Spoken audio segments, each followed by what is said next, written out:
dementia residents who make an effort in dementia units to come to the exercise classes and participate in the workshops also like to see other dementia residents make an effort as well, and will often call out and say, do your exercises and listen at the workshops. But for those dementia residents who don't really like doing exercises and would rather sit in the sun, they just sit back and often say, oh, we can hear from here, or we can do the exercises from here. And it can be very difficult to get them motivated enough to come over to participate actually in the workshop, communicate and build their skills from there, and of course do their exercises.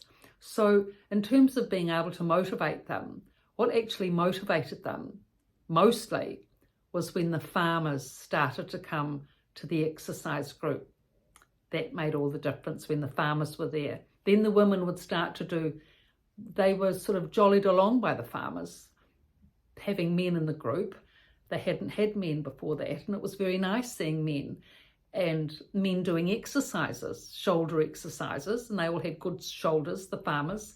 So the women started to perk up after that and would trot over even from the sun seat to come and do their exercises when the farmers were there. So thank goodness for the farmers. I was so appreciative of those farmers being able to encourage those women with the exercise classes. And then actually, after the men started doing their exercises in the workshops and feeling fitter and stronger as a result, they actually started to come to the workshops, the farmers. They were actually excellent. Like initially, they were quite hesitant because thinking workshops to them were, you know, what's the relevance of that? I mean, they'd been on a farm all their life, working with stock and, you know, pulling out tussocks. They weren't interested in sitting down and concentrating. But once they actually started coming to the workshops and realizing that from concentration came confidence, and with that cognition and confidence came good communication skills and friendships from there, then they started to realize that there was more to it than they'd anticipated. And it was so good having the farmers because they were warm-hearted, they were generous to the women, they were friendly, they were down to earth, they were pragmatic, and they gave a lot of good advice at the workshops.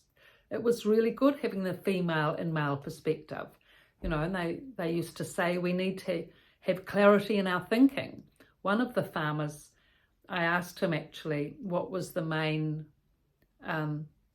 block or weakness with dementia. What did he find was the most difficult thing about dementia, the biggest challenge of dementia for him?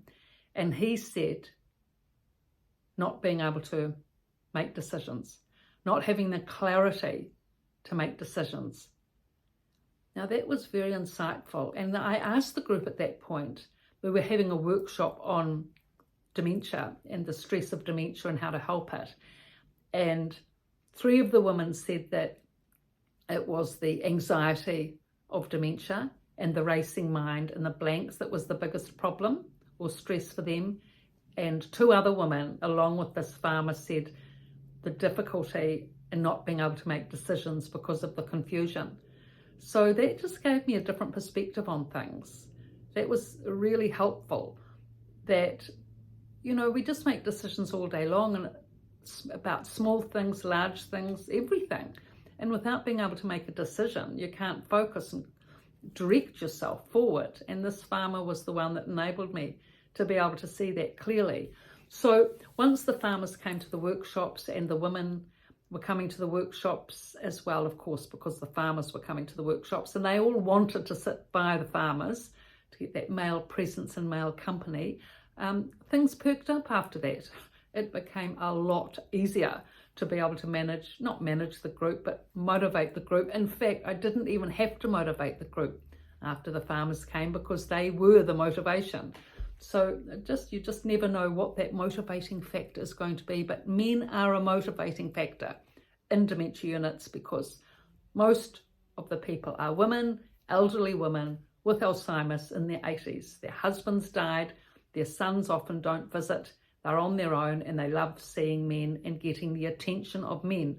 I mean, there are some men, of course, in the dementia unit who do the meeting and greeting each morning, and that's excellent, just for 2 or 3 minutes. But to be able to actually sit by a man and do exercises with him for half an hour, and then have a 1-2 hour workshop where you can talk to him and he can offer good, constructive, intelligent comments, and you can be beside him, and maybe you're motivated to say a word or two, and he encourages you and praises you for that. That's another level altogether. And so that's how these workshops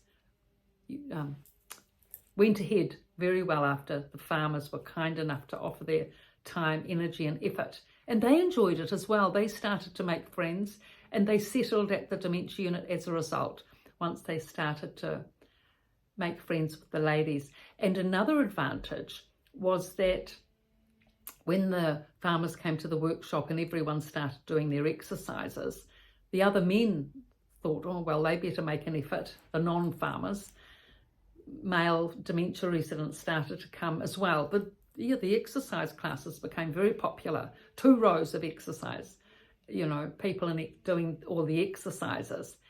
And because of that, people's leg strength started to build up. Their shoulders became more flexible, their upper leg strength built up, and they were able to bring their knees up to their stomach, so that for morning cares it became easier for the carers.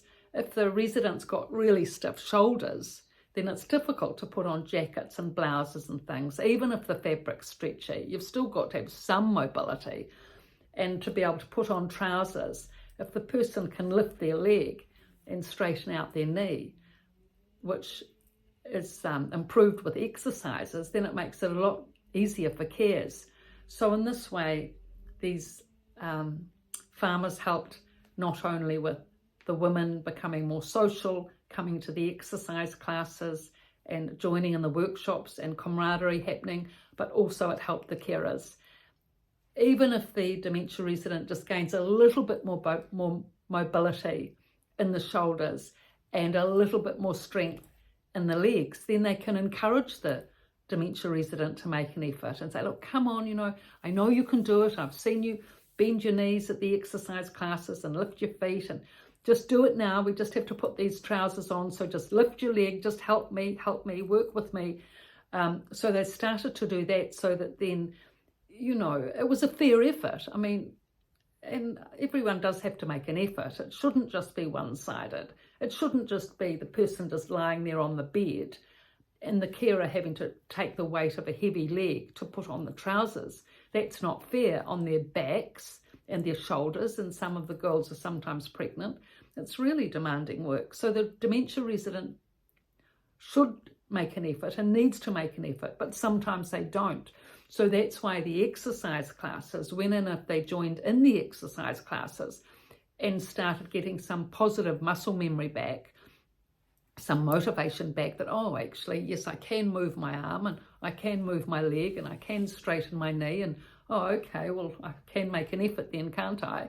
So that when the carer encouraged them to make an effort, they were able to click in cognitively, muscle memory wise, and actually do it, so it became a lot easier. And in that way, if you're making effort, it's a much fairer arrangement. I mean, in any situation, whether you're the staff member or the dementia resident, we should all be making our best effort to the best of our ability, as much as practically possible. That's fair. I mean, if you're really disabled, you can make less effort, but if you're fairly able, but you're a bit lazy, that's not fair. So this is taken quite seriously by dementia residents, that people make an effort to the best of their ability. Cognitively, physically, you should try. They would always say, you should try. Everyone's making an effort here, so you should try. So if someone wasn't sort of doing that, they'd be called out.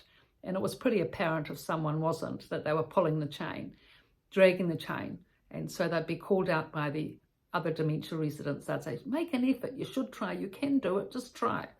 So I've written about all this in these books, The Resident's Voice and The Resident's Rise, both from a dementia unit on Amazon and my website, description below. Thank you for your comments and likes, and please subscribe to help this channel. Thank you.